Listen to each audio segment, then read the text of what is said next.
An assumption, though false, if persisted in, will harden into fact. In today's video, we are deciphering Chapter 4 in The Power of Awareness by Neville Goddard, and it's called Desire, the changes which take place in your life as a result of your changed concept of yourself always appear to the unenlightened to be the result not of a change of your consciousness, but of chance, outer cause, or coincidence. However, the only fate governing your life is the fate determined by your own concepts, your own assumptions.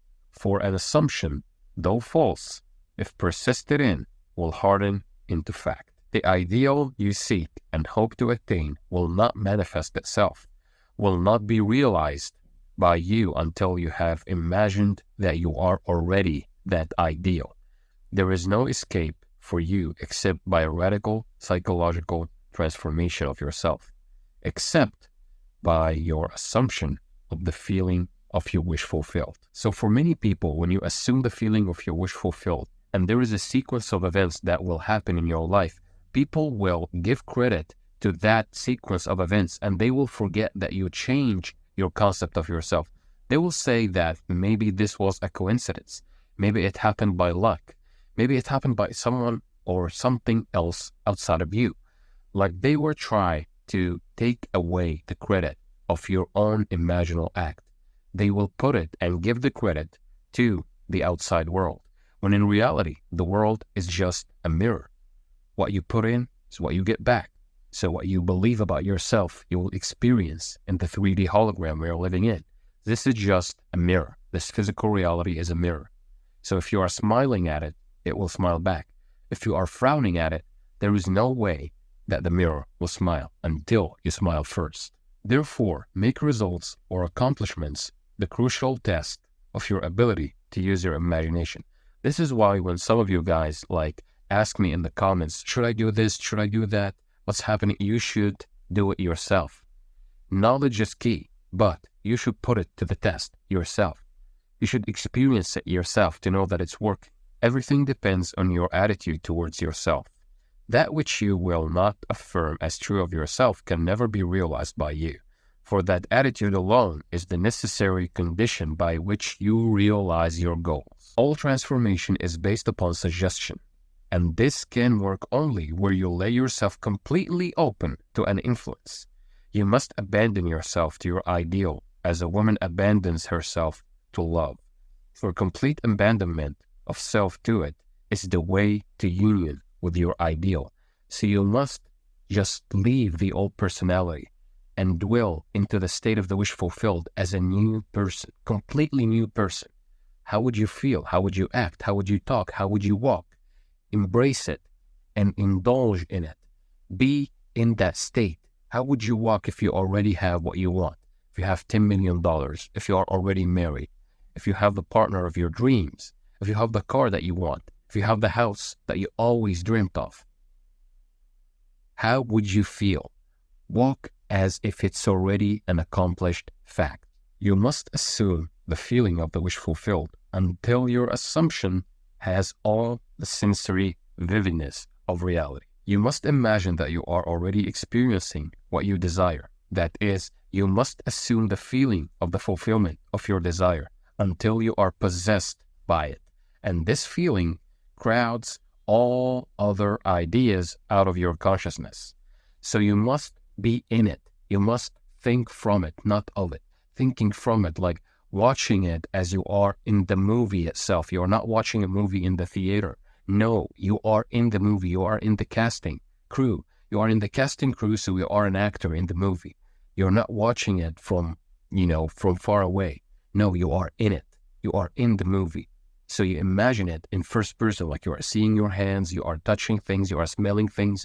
You are in it, thinking from it, not of it. The man who is not prepared for the conscious plunge into the assumption of the wish fulfilled, in the faith that it is the only way to the realization of his dream, is not yet ready to live consciously by the law of assumption. Although there is no doubt that he does live by the law of assumption unconsciously. What you sleep, feeling, and thinking of, you will experience. So if you take conscious control of your thoughts and feelings before you go to bed, you will experience what you want. But unless you do that, you will continue to do what you've been doing for the last years of your life.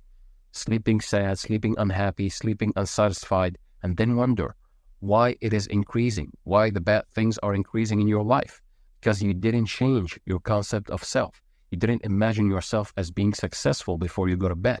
Why before going to bed? Because you are operating at alpha and theta. These brainwave states open up the subconscious mind wide open. So anything you imagine or say to yourself at this time, you actually imprint it on the subconscious mind.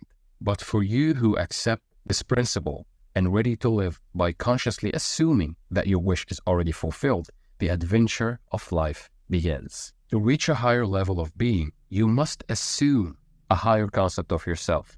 If you will not imagine yourself as other than what you are, then you remain as you are. For if ye believe not that I am he, ye shall die in your sins.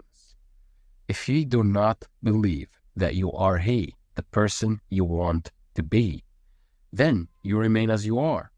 Through the faithful, systematic cultivation of the feeling of the wish fulfilled, desire becomes the promise of its own fulfillment. The assumption of the feeling of the wish fulfilled makes the future dream a present fact. Notice here that Neville talked about making the future dream a present fact. Because if we are talking about the left brain and the right brain perspective, the left brain is analytical, works in linear time, so there is before and after. But your spirit, your holistic being, the right brain consciousness, everything is here and now. Everything, and I'm not talking metaphorically, this is literally. Everything is here and now. So what you want is already here. And your failure to actually believe in it, that it is here, is the only reason you don't see it. In this world, in this 3D reality, we've been programmed that you gotta see it to believe it. But the real hidden reality is you gotta believe it to see it. So when you assume the feeling of the wish fulfilled and immerse yourself in that feeling, forget about your 3D reality, you lose sense of where you at and what time is it. You just become whole with the universe. You are becoming one with the one. So in this area or in this place where you are just disconnected from your 3D reality and you're just feeling like you are at awe, you are in awe, like you are amazed by everything and you don't know why. You are imagining a scene so vividly to the point that when you open your eyes, you feel like you are in shock that this wasn't real, that this was only in your imagination. And if this happens to you, congratulations. You actually shocked time sense. You shocked it. So you impressed your subconscious mind. It's incredulous what would happen to you after that. Incredulous. A lot of good things will happen to you. You will be intertwined with the thing that you want. Sequence of events will happen in your life. A sequence of events. Like you will suddenly meet new people, go to places you wouldn't normally go to. You will start to encounter many circumstances and events that will lead you eventually to the fulfillment of your desire. Now it's inevitable that you will get what you want because you already had it in your imagination. So that's it for today's video. I hope you enjoyed it. If you did, subscribe to the channel. Like to reach more people. Tell me down below in the comments what you want to see next. And until next time, I will see you soon.